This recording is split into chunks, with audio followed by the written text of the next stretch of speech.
Il y a ce roman d'Aymeric Patricot paru en 2022, La Viveuse, un nom qui bien sûr a été inventé par l'auteur.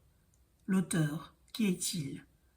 Un romancier et un essayiste dont on a envie de lire tous les romans et tous les essais dès lors qu'on en a lu un. En se disant d'entrée qu'on aimera aussi bien les fictions que les textes d'un abord plus théorique et toujours ancrés dans le réel. Moi, c'est par un essai que je suis entrée dans son œuvre, un essai qui a cette patte singulière qui seule peut être produite par un véritable écrivain. Je ne sais pas au juste à quoi cela tient. Une certaine harmonie dans le rythme des phrases, une façon particulière de voir les choses, et sans doute aussi et surtout une plongée directe dans l'esprit des gens. C'est ce que nous trouvons de manière absolue et radicale dans le roman La Viveuse. À quoi peut-on reconnaître un bon romancier, un bon cinéaste? À ce qu'il écrive ou filme une femme de l'intérieur, comme si, quel que soit son sexe, lui-même y était, à l'intérieur. Car je crois qu'il n'y a rien de plus difficile que d'écrire une femme. Le féminin est multiple, par définition, il échappe, et il ne supporte pas l'inauthenticité.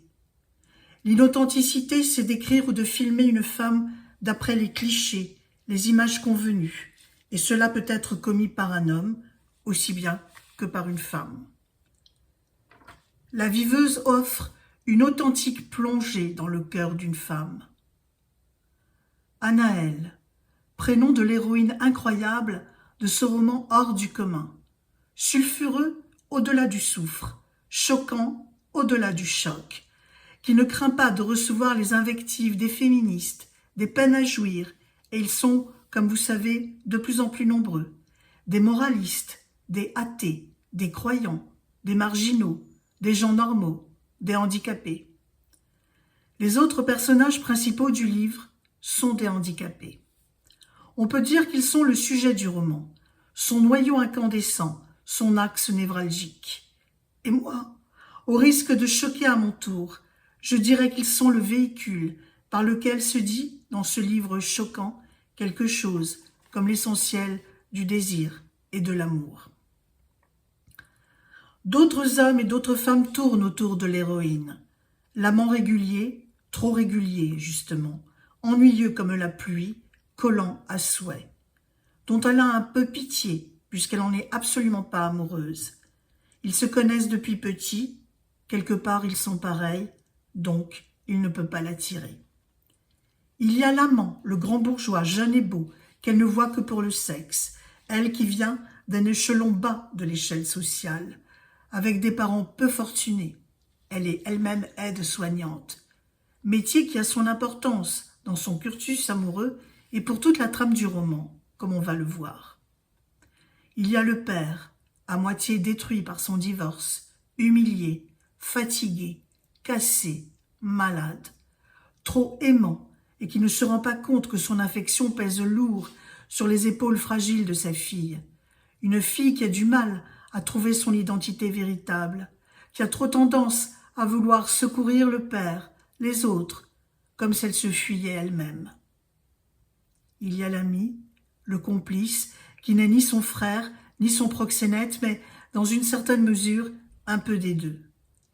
Et c'est là que tout se joue, justement, dans cette notion de « une certaine mesure », parce qu'elle-même, Anaëlle, qui, d'aide-soignante, va passer à assistante sexuelle pour hommes handicapés, ne sait pas qui elle est, où se place son activité, que sont pour elle les hommes handicapés qu'elle fréquente. Est-elle une sainte, une perverse, une prostituée? Rien n'est tout blanc ni tout noir. Il y a l'homme handicapé qui, malgré lui a mis le pied à l'étrier dans cette étrange activité d'assistante sexuelle. Elle ne veut pas se faire payer par lui. C'est le seul homme handicapé avec qui elle a des relations qui ne sont pas monnayables. Et pourquoi elle ne veut pas se faire payer par lui alors que la mère du patient le voudrait très fortement? C'est parce qu'elle l'aime, même si tout les sépare. Il aime la musique, lui parle de Wagner, des noms qu'elle n'a jamais entendus. Il lui parle de littérature encore des noms qu'elle n'a jamais entendus. Et surtout, il a ce corps difforme, ses jambes déformées, inertes. Il y a l'atrophie des membres, le fauteuil roulant, l'absence de beauté, alors qu'elle, Anaëlle, est jeune et belle, douce et gentille. Et alors, dans tout ça, elle n'a que son corps pour elle, Anaëlle, un prénom original où on entend Anna et elle. Il y a donc elle, la viveuse, ce nom inventé, Anna, elle. Il y a eu auparavant Anna Livia Plurabel, personnage d'un seul chapitre peut-être lisible du chef-d'œuvre de James Joyce, Finnegan's Wake, publié en 1939. C'est un long poème, un chant, une ode à l'amour, tenu par deux lavandières, deux femmes du peuple qui lavent le linge dans l'eau de la rivière Liffey. Elle parle d'Anna Livia Plurabel, de ses amours, de ses combats, pendant qu'elles battent le linge dans l'eau de la rivière irlandaise. Anaëlle, avant toi, il y a eu aussi Anna Bloom, Anna Fleur, dans le poème de Kurt Schwitters. Ces deux Anna avant Anaëlle sont des fleurons de la modernité. L'eau, les fleurs, Anaëlle. Il y a ce tréma au-dessus du « e » avec une sonorité qui fait penser à Noël. Anaëlle n'est pas christique. Elle se déshabille, se contorsionne et se masturbe devant des hommes handicapés. Elle les caresse et les amène au plaisir. Pour de l'argent, oui, mais aussi parce que cela lui plaît. C'est ce qui peut choquer le plus les puritains, les hypocrites, ceux qui ne veulent pas voir les passions souterraines qui animent les humains, les soubassements des pulsions, tout ce réseau d'élans incontrôlables et d'affects qui pourtant sont la sève de vos pensées, à votre insu, le moteur central de vos actions, de vos sentiments, de vos peurs, de vos désirs. Et justement le désir, qu'est-ce que c'est? Et justement l'amour et le désir, comment ça arrive? Avec qui? Pourquoi? Comment? Qu'est-ce que c'est?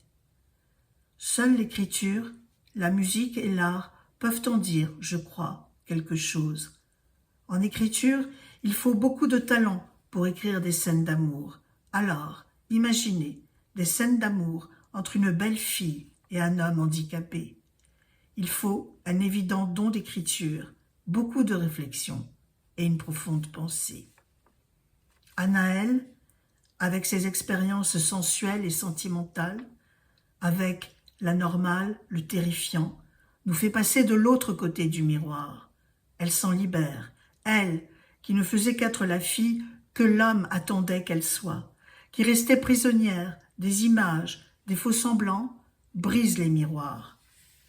Pas de tricherie avec le corps difforme, souffrant. Les faux-semblants de la personnalité volent en éclats. Au-delà de l'anomalie, elle accède au noyau invisible et incandescent de l'autre, de son humanité. C'est pour ça qu'elle est troublée, troublante.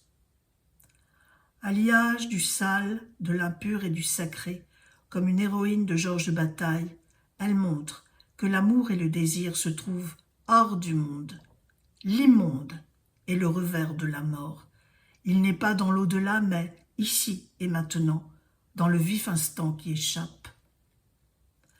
Un écrivain italien du XVIIIe siècle, Torquato Aceto, dans son traité sur le bien fondé de la dissimulation honnête, a écrit que la beauté est la dissimulation du cadavre. Sous ce beau visage de femme, il y a son crâne, seul ce qui restera après sa mort.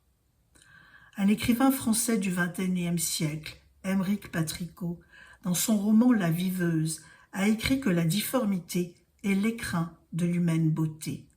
Dans le corps souffrant palpite le noyau de la conscience.